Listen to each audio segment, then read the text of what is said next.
En 2015 sera créée la métropole de Lyon par la fusion de la communauté urbaine de Lyon et du Conseil général du Rhône.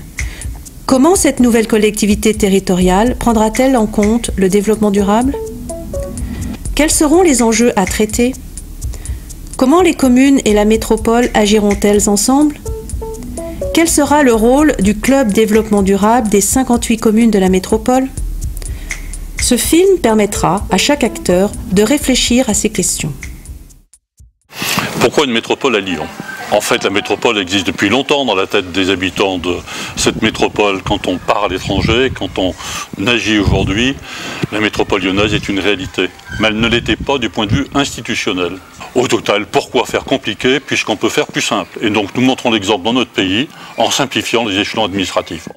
La grande nouveauté pour la future métropole, c'est que ça va être une collectivité territoriale de plein exercice, à la différence du Grand Lyon qui était jusqu'à présent un établissement public de coopération intercommunale.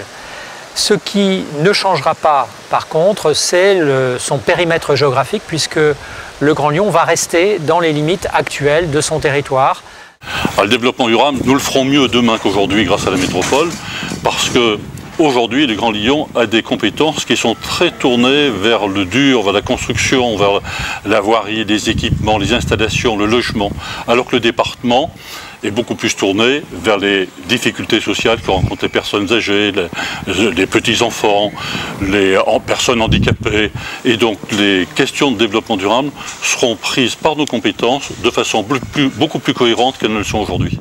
Nous avons engagé le processus d'information sur la métropole avec une rencontre de plusieurs centaines d'élus et de fonctionnaires à l'auditorium. C'était au mois de février 2013 et nous avons poursuivi nos échanges au travers des conférences locales des maires, de rencontres avec les DG des communes et enfin par une rencontre des maires au début de l'été, c'était le 11 juillet dernier. Un dispositif d'approfondissement a été mis en place à l'automne. Il comprend d'une part 5 groupes politiques animés par des élus du Grand Lyon et il voit la participation d'élus des communes et des élus communautaires. Puis nous avons en parallèle des groupes techniques qui associent des cadres du Conseil général, des communes et bien entendu du Grand Lyon. Les communes ont exprimé très fortement le besoin de se retrouver, comme on dit, dans la future métropole. C'est-à-dire qu'elles veulent être entendues, elles veulent être partie prenante de la construction métropolitaine. Elles seront donc associées chaque année à plusieurs reprises dans des assemblées plénières. Le club développement durable, depuis 7 ans, permet aux participants d'échanger sur des expériences et des problématiques communes. À l'intérieur de ce club, chacun a la possibilité de s'exprimer librement ou de participer collectivement à l'élaboration de préconisations. Alors, le club du développement durable est associé à la réflexion sur la métropole par le biais de 2 séances de travail, l'une le 24 septembre et l'autre le 3 décembre. Et les travaux produits par la séance seront versés au projet de la métropole sous la forme d'une contribution. Bonjour à toutes et à tous. Merci d'avoir répondu à notre invitation. Nous avons voulu lancer un peu un objectif, c'est de savoir comment le club, comment est-ce qu'il pouvait s'intégrer dans la future métropole.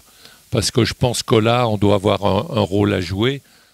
La séance du 24 septembre a pour but de faire partager une culture commune à l'ensemble des participants du club sur la construction de la métropole actuellement débattue au Parlement et plus particulièrement sur la mise en place de la métropole de Lyon. La métropole, dans le cadre d'une réflexion sur le développement durable, doit avoir une plus-value et elle sera réelle dès lors qu'on aura la possibilité de traiter avec cette métropole la question énergétique de manière plus efficace, de rendre les politiques publiques plus efficientes et de gérer la question du rapport aux citoyens, à la société civile et au territoire. Gérard Collomb a lui-même fait une intervention au Sénat pour réintroduire le rôle des conseils de développement au sein de la métropole. J'avais cru entendre, on ne l'a pas dit ce matin, mais que justement il était question que la métropole remplace ses communes dans les syndicats intercommunaux. Il y a des cas où ça me paraît assez logique, il y en a d'autres, c'est absurde. J'ai eu toutes les bonnes raisons de faire la métropole, mais jamais quel est l'intérêt du citoyen individuellement de faire la métropole. L'unicité d'administration, l'unicité d'élus peut, je pense, être une source de simplification démocratique.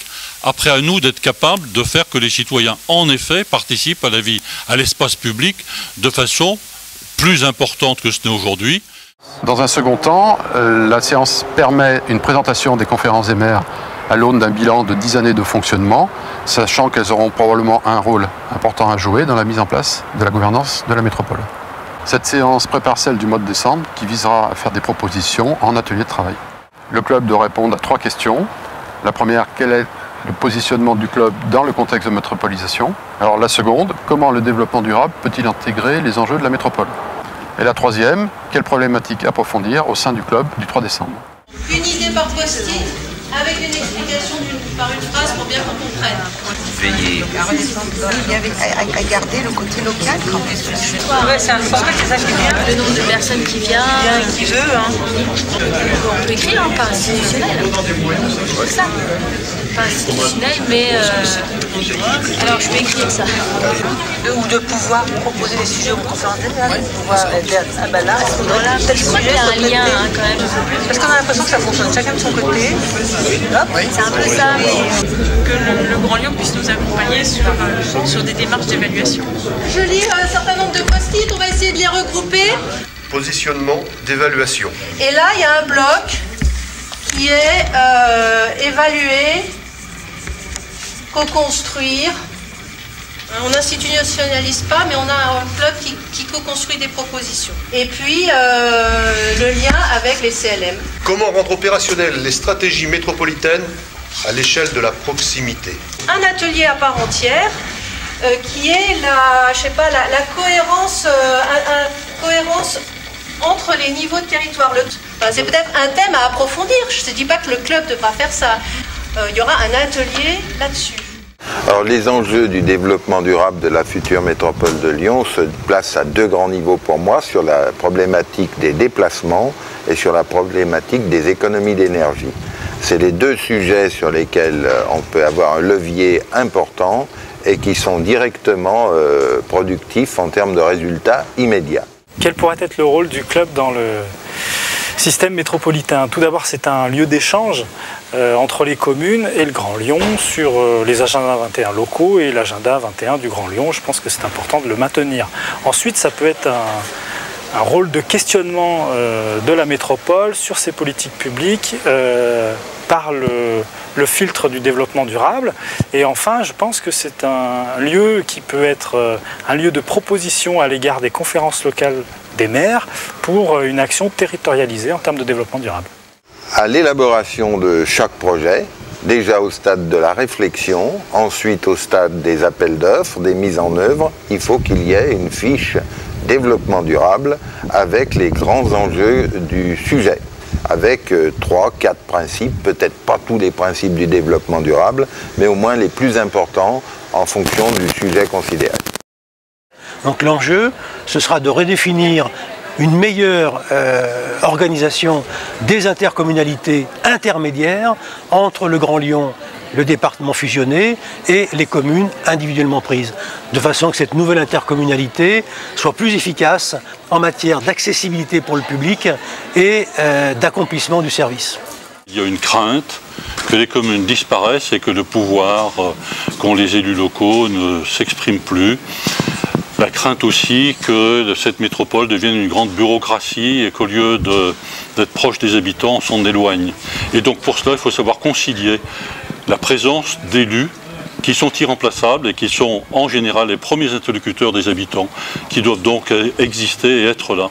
Donc c'est ce qu'on veut faire à partir des conférences territoriales des maires. L'efficacité des politiques est bien meilleure quand les gens disent ce dont ils ont besoin. Et donc la proximité existe comme une nécessité pour l'efficacité de l'action publique. Dans l'esprit de sa création, le Club Développement Durable doit rester un espace d'échange de bonnes pratiques, d'émergence de problématiques nouvelles et de solutions innovantes. À terme, il pourrait interroger certaines politiques métropolitaines au regard du développement durable. En formulant des préconisations, il pourrait être un espace de concertation, contribuer à l'élaboration du rapport annuel de développement durable de la métropole. Il pourrait également faciliter l'évaluation des politiques de développement durable, qu'elles soient métropolitaines ou communales. Ce nouveau positionnement devrait s'articuler avec les conférences territoriales des maires. Le club devra réfléchir par territoire pertinent. Pour la métropole, le savoir-faire du club est définitivement une opportunité à valoriser.